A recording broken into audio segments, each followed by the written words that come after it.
Hello.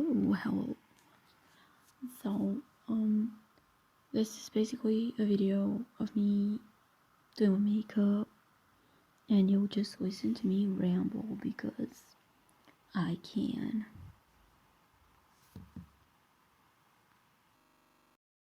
I'm so done with those motivational videos about, yes, you can do it, you can be your own boss.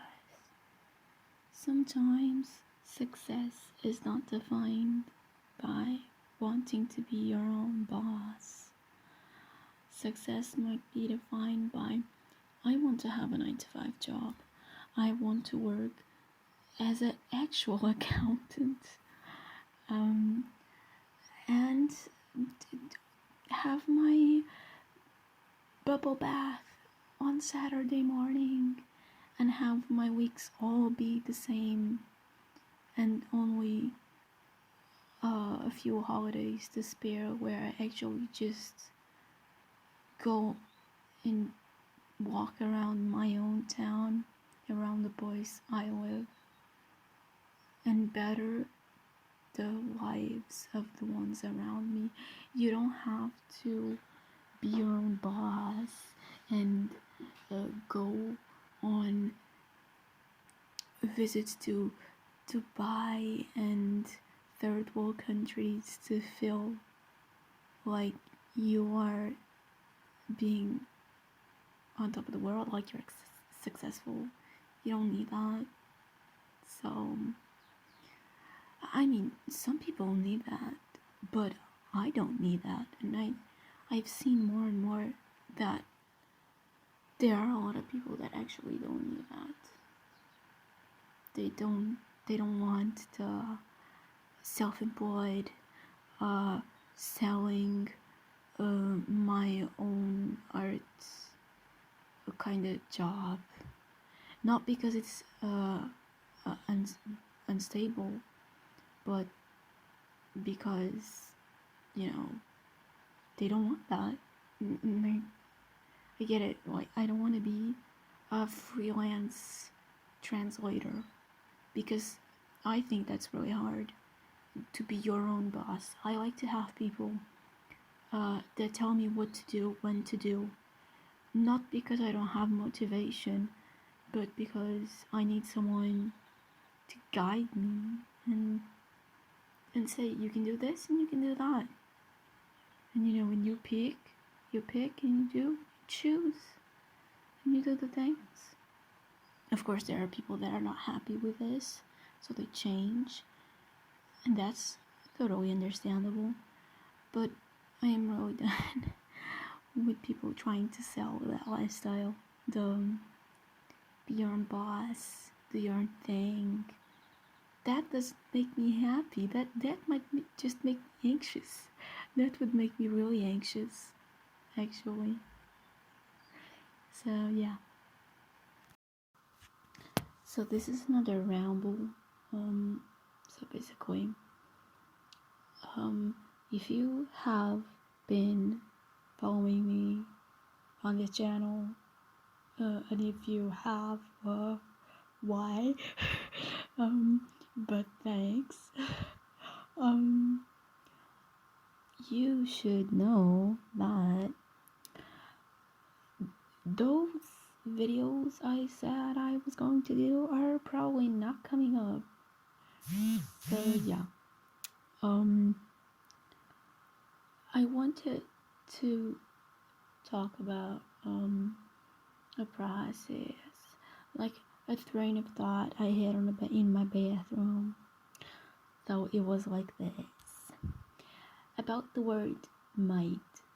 Some people haven't studied English to a degree that they know the nuances between each word, and that is understandable.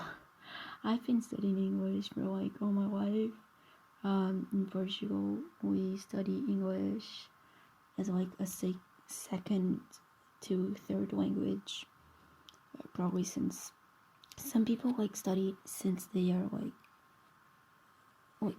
little, like first year of elementary school if you're in the States,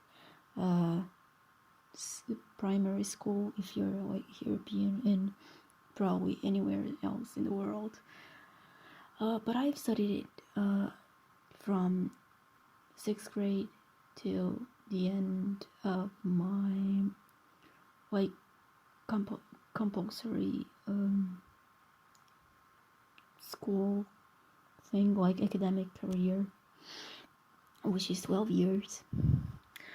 So yeah, that would be the end of high school, I think, for Americans. I have no idea. I really don't know how I mean I know how it works. I don't want to think about it now. But yeah, the thing is, being in Portugal and actually knowing the nuances between each word, some people don't know. And might is one of those words that I actually only learned the nitty-gritty of it in the last year of high school. And so there's differences between might, probably, and many other words. But when I was talking, especially like this happens a lot when I like dating or something, or about to think about dating someone, and I say, oh, we might see each other soon, we might do this, might do that. When you say might, it's actually like that thing probably won't happen. Okay, so yeah, it probably won't happen. This is to discuss a very specific topic that was in my brain when I was pooping, which was, did my ex-boyfriend thought I wouldn't leave him because he waited for me? And the thing is, I didn't ask him wait for me. I said, right now I'm liking this girl, so maybe one day you and I might have something. But like I distinctly said might. And I always strive. Like I have a standard. One of my standards in dating is that my partner has to be at least bilingual, because I am fluent in like 4 languages and I need someone to keep up with my brain. So when someone like speaks English, at least I'm like, yay, ooh, yay, nice. I can express my thoughts better when I like mix languages, which I think is like a really good idea for a podcast. Like every episode is like in 2 different languages. Like one episode I'm talking like Chinese and Portuguese with one of my friends, and the other one is like English and Portuguese, and some other one is like Spanish and Chinese. I think it's really cool.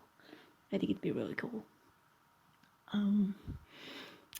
But yeah, the point is, one of my standards for dating is you have to like be fluent to some extent at English and any other language, please, because I need someone to keep up. So I was like, oh my god, this guy knows English and nice.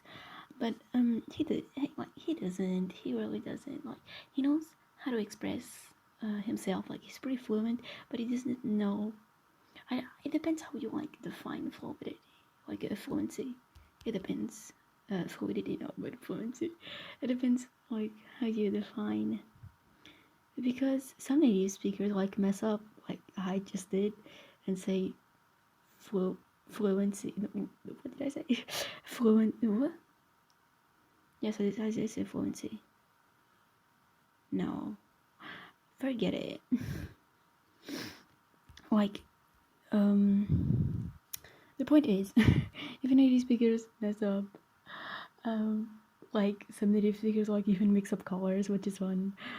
Once I saw this British girl, I think she was playing The Sims or something, and she was like, "Oh, let's make the roof red," and the roof was green, and I was like, "Well, she's not colorblind. I know that." So yeah, like natives make mistakes, so non-native speakers can completely make mistakes. And yeah, I shouldn't be like shitting on a guy because he doesn't know the nuance of the word might, and he was probably hoping that I'd stick around just because he waited for me when I said might. Yeah, that makes no sense. No, it really makes no sense. This rambling makes no sense. That's why these are thoughts I have when I'm pooping, because they make no sense. I save them to myself. But now I thought it would be so fun if I could just say stuff out of my mouth and put it in a video and put it out there, because someone will be like, yes but no, yes but no, and then like disagree. I'd like to yes, yes, 我想想 kill me.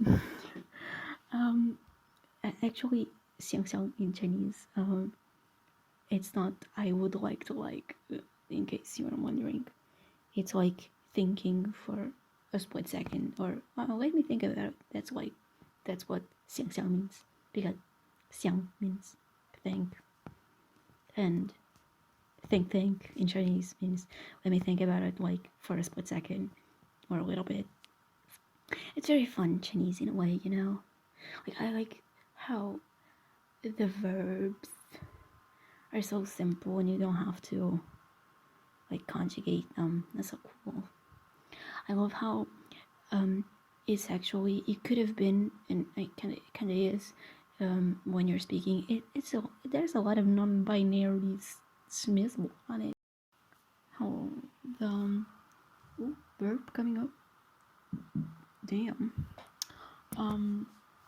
The Chinese is really non-binary. Rant was getting off the rails, so I chopped it out because I realized it really doesn't make sense for one to explain how ta are different, because they're not different and they're different. It's cool. But it's really hard to explain if you don't have like basis of Chinese. You really don't understand what I'm talking about. So yeah, so I cut it short, and I have like about 1 minute to fill in the rest of the video, and I really don't know what to talk about. So I really have to study because I have an exam in like 2 weeks, and I have like 100 and so pages to study, and it's gonna be fucked because it is about history of Japan, and it's fucked.